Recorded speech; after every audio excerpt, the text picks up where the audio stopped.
Para nuestra exploración de hoy, tenemos unas fuentes fascinantes sobre uno de los grupos más icónicos y, a la vez, más malentendidos de la historia, los peregrinos. Totalmente malentendidos. Y para entenderlos bien, creo que hay que empezar con una idea clave. El contexto lo es todo. Sí, Un hecho histórico así, solito, es como un hilo en un tapiz gigante. Puede ser interesante, pero no te dice nada de la imagen completa. es una analogía perfecta. De hecho, una de las fuentes usa otra muy buena, de la película Qué bello es vivir. Un clásico. Claro, para que el ángel Clarence pueda ayudar a George Bailey, primero tiene que ver toda su vida en flashbacks. No puedes entender la crisis del presente sin entender todo el camino que lo llevó hasta ahí. Exacto. Los peregrinos no aparecieron de la nada en un barco. Para nada. Su viaje comenzó casi un siglo antes, con un monje alemán que se hizo un par de preguntas que, bueno, cambiaron el mundo. Y ese monje es, por supuesto, Martín Lutero. Así que ese es nuestro plan hoy. Vamos a seguir ese hilo. Ajá. Empezamos con Lutero en Alemania, luego saltamos al drama político y religioso de Inglaterra, conocemos a un grupo que quería purificar la iglesia, los puritanos. Y de ahí a la facción más radical de todas, los separatistas, en un pueblito llamado Scrooby. Queremos entender qué los movió, qué ideas eran tan poderosas como para hacerlos dejarlo todo. Exacto. No es solo el qué hicieron, sino el por qué. Y todo arranca en la década de 1510, con este profesor de teología, Martín Lutero, que estaba atormentado por dos preguntas existenciales. Bien, pues empecemos ahí. Alemania, principios del siglo XVI. Lutero está en su estudio y no puede resolver dos cosas. Primero, ¿cuál es la autoridad final en la que debo basar mi fe? Y segundo, la gran pregunta de todas. ¿Cómo puedo yo, un ser humano imperfecto, ser salvo? Preguntas sencillas, ¿no? Ja, para nada. Y las respuestas a las que llegó, después de años de angustia, fueron como una bomba atómica para la Iglesia Católica. A ver, la primera. A la primera respondió, sola escritura, la escritura sola, O sea, la única autoridad verdadera. que no era el Papa, ni los concilios de la Iglesia, ni siglos de tradición. Era la Biblia y punto. Eso ya es bastante radical para la época. Pero la segunda respuesta fue aún más explosiva. Mucho más. A la pregunta de cómo ser salvo, respondió, sola fide, la fe sola. La salvación no era algo que te ganabas con buenas obras, peregrinaciones o penitencias. Era un regalo. Un regalo de Dios que se recibía únicamente a través de la fe. Y aquí es donde choca de frente con la realidad de su tiempo. Las indulgencias. Exacto. La Iglesia financiaba proyectos gigantescos como la Basílica de San Pedro en Roma, vendiendo indulgencias. Básicamente, pagabas para reducir el tiempo que tú o tus seres queridos pasarían en el purgatorio. ¿Y para Lutero esto era? Una estafa teológica. Totalmente. Era vender algo que Dios daba gratis. Así que no se queda callado.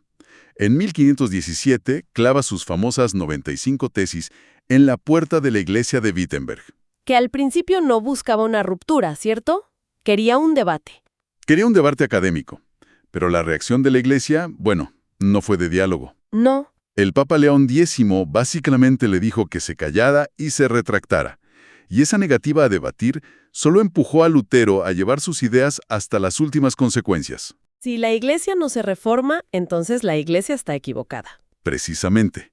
La tensión escaló hasta que en 1520 lo declararon hereje. Su respuesta fue quemar públicamente la orden papal. Ya no había vuelta atrás. La reforma protestante había comenzado. Ok, entonces tenemos este incendio teológico en Alemania con Lutero. Uno pensaría que toda Europa estaría en llamas, pero en Inglaterra, al otro lado del canal, el rey tenía otros problemas. Problemas bastante más terrenales, sí. Al rey Enrique VIII, la teología de Lutero, pues, no le quitaba el sueño. Lo suyo era dinástico. Exacto. Su esposa, Catalina de Aragón, no le había dado un heredero varón, solo una hija, María.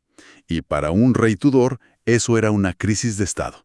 Así que busca la solución más práctica: anular su matrimonio para poder casarse con su amante, Ana Bolena.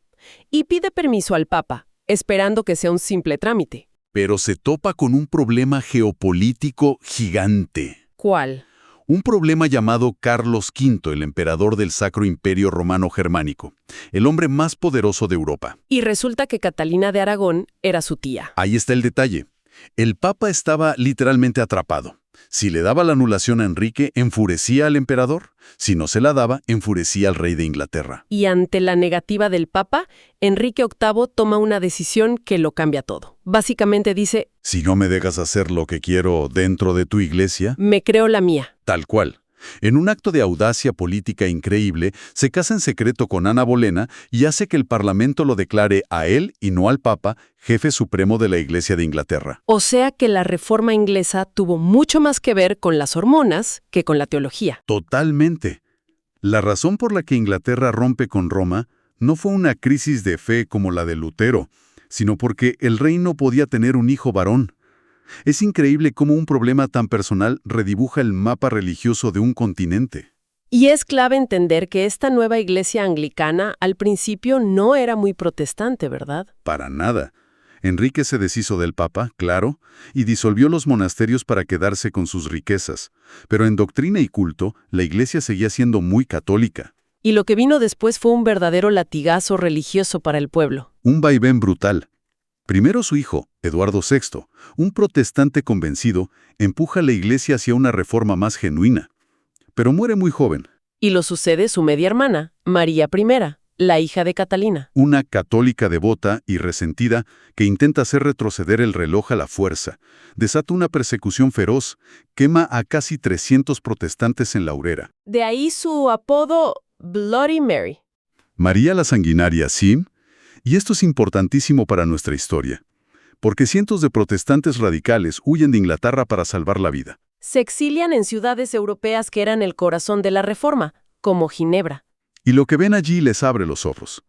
Pero bueno, tras la muerte de María, llega al trono la última hija de Enrique, Isabel I, Isabel hereda un país traumatizado, dividido. y su genialidad política fue buscar un punto medio, lo que se conoció como el Acuerdo Isabelino. El famoso camino intermedio.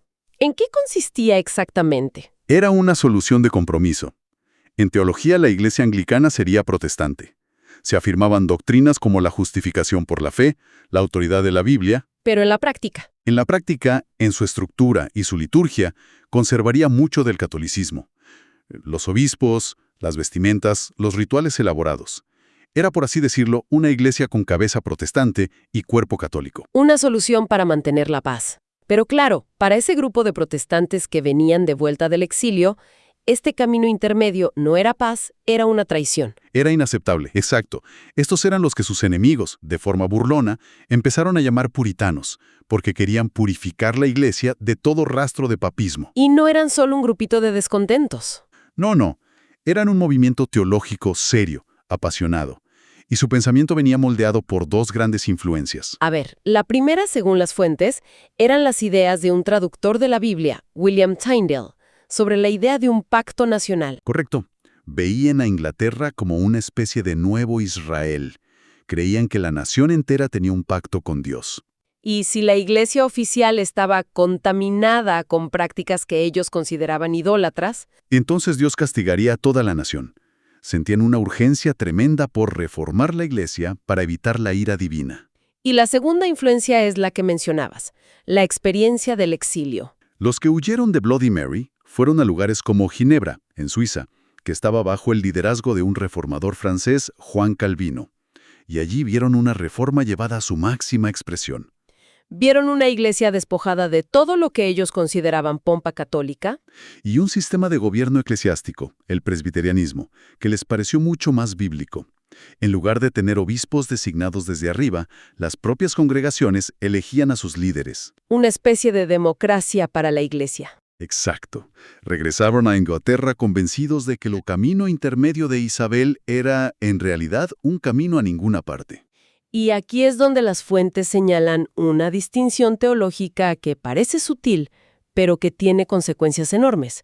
La diferencia entre Lutero y Calvino sobre cómo interpretar la escritura sola. ¿Es el punto de inflexión? Para Lutero, el principio era que si una práctica de la Iglesia no contradecía explícitamente la Biblia, podía mantenerse. O sea, un enfoque más permisivo. Si no está prohibido, está permitido. Justamente. Por eso las iglesias luteranas mantuvieron cosas como los órganos o los vitrales. La Biblia no los prohibía. Pero Calvino. Calvino lo invirtió por completo. Su principio, que los puritanos adoptaron con fervor, era que si una práctica no está explícitamente ordenada en la Biblia, está prohibida. Esa es una diferencia abismal. Totalmente. Cada práctica en el culto debía tener un claro «así dice el Señor» detrás. ¿Y cómo se veía eso en el día a día? Los ejemplos son muy claros. Lutero compuso muchos himnos, pero Calvino insistía en que en la iglesia solo se debían cantar los salmos, porque era el único cancionero que Dios había autorizado explícitamente en la Biblia. Entiendo. Era un escepticismo radical hacia cualquier tradición humana. Todo, absolutamente todo, debía ser probado por la Escritura. Y armados con esta mentalidad, los puritanos empiezan a presionar por una purificación total. Pero se topan con una pared. La monarquía. Una pared llamada Jacobo I, el sucesor de Isabel, que los despreciaba. Los veía como una amenaza a su poder. Su famosa frase fue, «Sin obispo, no hay rey». Entendía que si cuestionaban a los obispos, el siguiente era él. Exacto. Fue muy claro con ellos, amenazando con expulsarlos del país o algo peor. Ante esta hostilidad, la mayoría de los puritanos, agacharon la cabeza y decidieron intentar reformar la iglesia desde dentro, con paciencia. Pero un grupo más pequeño, más impaciente y más radical, llegó a una conclusión que lo cambió todo. ¿Cuál? Que la Iglesia de Inglaterra no estaba simplemente enferma y necesitaba una cura. Estaba muerta. Era, a sus ojos, una falsa iglesia, tan corrompida que era irreformable. Y si era una falsa iglesia, su deber no era arreglarla, sino... Abandonarla. Por eso se les conoció como separatistas. Y este es finalmente el grupo al que pertenecían los futuros peregrinos. Alrededor de 1606, en el pueblo de Scrooby, una pequeña congregación empieza a reunirse en secreto. Exacto, liderada por figuras como William Bradford y John Robinson. Y sabían que lo que hacían era ilegal. Eran criminales a los ojos del Estado. ¿Y cuáles eran sus quejas específicas? Como idolatría. Rechazaban el libro de oración común. Porque para ellos la oración debía ser espontánea del corazón, no palabras leídas. Y, algo que hoy suena increíble, rechazaban de plano festividades como la Navidad o la Pascua. Fascinante, ¿verdad? Su lógica era simple. ¿Ordena la Biblia celebrar el nacimiento de Cristo el 25 de diciembre? No. Entonces, no debemos hacerlo. Pero, de todas sus quejas, las fuentes dicen que la más grave era la composición de la iglesia misma. El problema de la membresía forzada. Este era el punto de no retorno.